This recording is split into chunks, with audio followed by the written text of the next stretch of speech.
Tai interaktyvi vaizdo pamoka, kuri padės jums pagerinti supratimą apie riziką ir galimybės valdant skaitmeninius finansus. Turėdami šį įgūdį, jūs gebėsite suprasti pasitikėjimo skaitmeninėmis finansinėmis paslaugomis svarbą, atpažinti riziką skaitmeninių finansų srityje,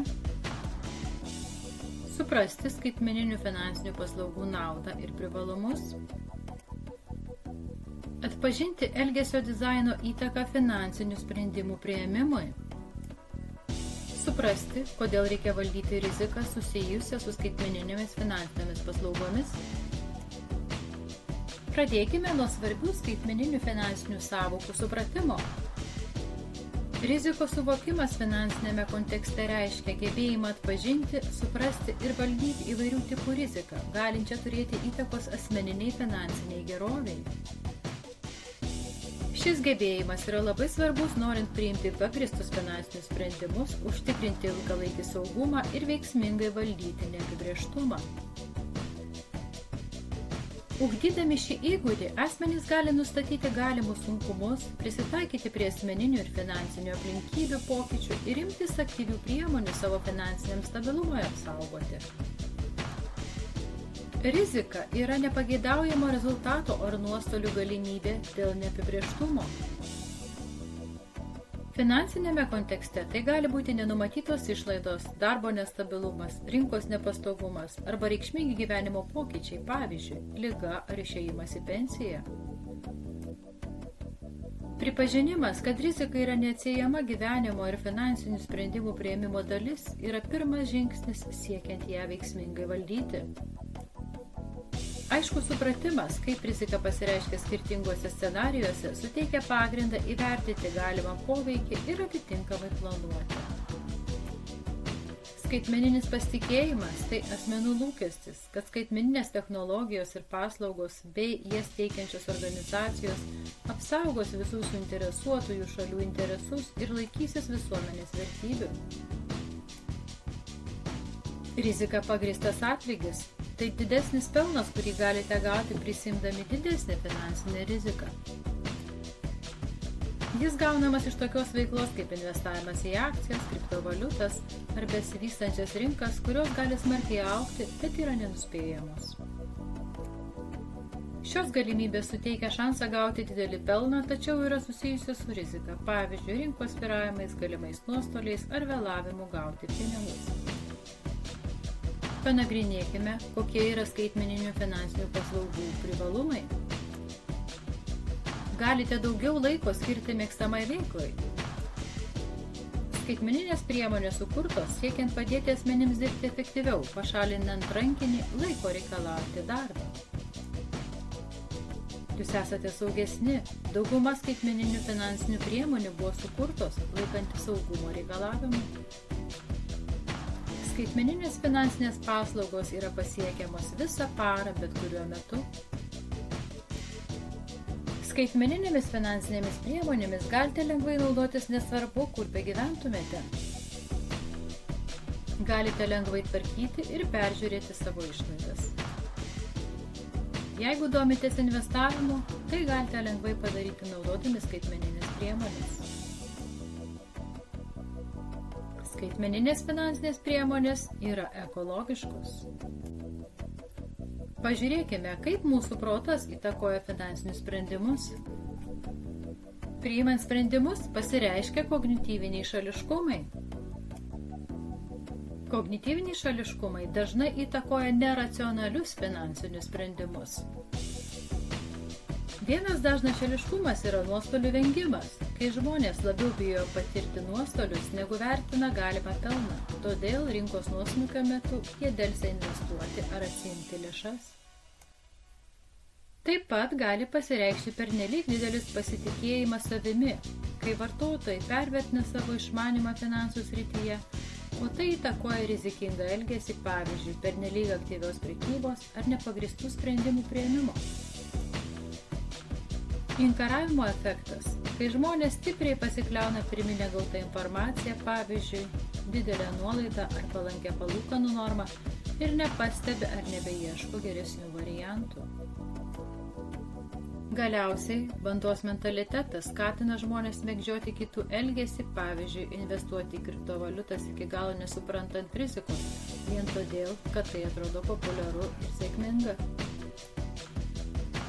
Ne tik mūsų protas įtakoja finansinius sprendimus, tačiau ir skaitmeninių finansinių platformų dizainas daro įtaką mūsų elgesiui.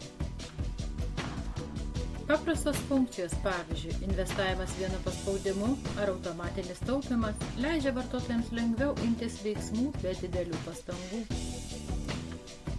Daugelis platformų taip pat naudoja žaidybinimo elementus, pavyzdžiui, pažangos juostas ar ženklelius, kad vartotojai būtų motyvuoti taupyti ar investuoti.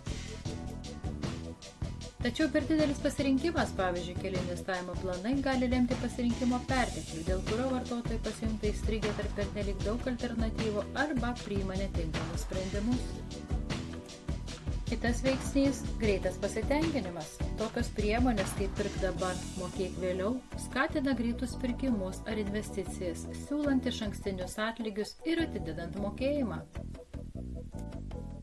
Labai svarbu gebėti įvertinti konkrečią su finansiniais produktais ir sutartimis susijusią riziką. Kiekvienas finansinis produktas, pavyzdžiui, kreditai ir paskolos, turi savo rizikos veiksnių. Pavyzdžiui, galite pasiimti kreditą, bet nesugebėti jo grąžinti ir turėsite skolų. Paslėpti mokesčiai, numatytos baudos ir nepalankios finansinių sutarčių sąlygos taip pat gali kelti didelę riziką.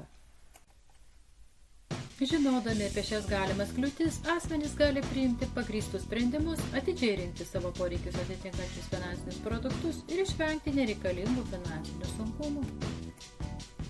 Asmeninės finansinės rizikos vertinimas yra taip pat svarbus aspektas.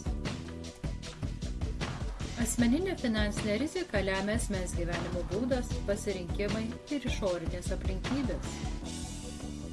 Pavyzdžiui, polinkis išlaidauti, neturint tvirto taupimo plano, didina asmens pažeidžiamumą atsitikus netikėtiems įvykiams, pavyzdžiui, atsiradus medicininių išlaidų ar netekus darbo. Svarbus sprendimai, pavyzdžiui, tam tikros karjeros pasirinkimas ar dideli pirkiniai, gali turėti įtakos finansiniam stabilumui. Žinojimas apie šias rizikas leidžia asmenims atidžiau pažvelgti savo finansinius įpročius, nustatyti pažeidžiamas sritis ir įgyvendinti pokyčius, kurie sumažintų jų pažeidžiamumą nereikalingoms rizikoms. Siekiant valdyti finansinę riziką, svarbus finansinių produktų ir strategijų skirtų potencialiems iššūkiams mažinti naudojimas. Tokios priemonės kaip draudimas, santaupos nenumatytiems atvejams, finansinė pagalbė ir diversifikuotos investicijos gali atlikti svarbų vaidmenį apsaugant nuo neapibrėžtumo. Pavyzdžiui, sveikatos draudimas gali kompensuoti finansinę naštą susijusią su medicininėmis išlaidomis esant ekstremalioms situacijoms, o gerai diversifikuotas investicijų portfelis gali sumažinti rinkos nuosmukio poveikį. Supratimas, kaip veiksmingai naudoti šias priemonės, leidžia asmenims pasirengti netikėtiems įvykiams ir sušvelninti jų poveikį. Be asmeninės ir su finansiniais produktais susijusios rizikos, asmenys taip pat turės žvelgti į platesnius išorinius rizikos veiksnius, kurie gali įtakoti finansinę gerovę. Tai ekonomikos svyravimai, technologiniai pokyčiai, aplinkos katastrofos ir pasauliniai įvykiai. Pavyzdžiui, ekonomikos nuosmukis gali lemti darbo vietų praradimą ar pajamų sumažėjimą, o technologijų pažanga gali paveikti pramonės šakas ir pakeisti tam tikrų įgūdžių ar investicijų vertę. Aplinkos katastrofos, sveikatos krizės ir geopolitinis nestabilumas taip pat gali turėti finansinių pasekmių. Stebėdami šios išorinius pokyčius, asmenys gali numatyti galimą poveikį ir atitinkamai pakoreguoti savo finansinius planus.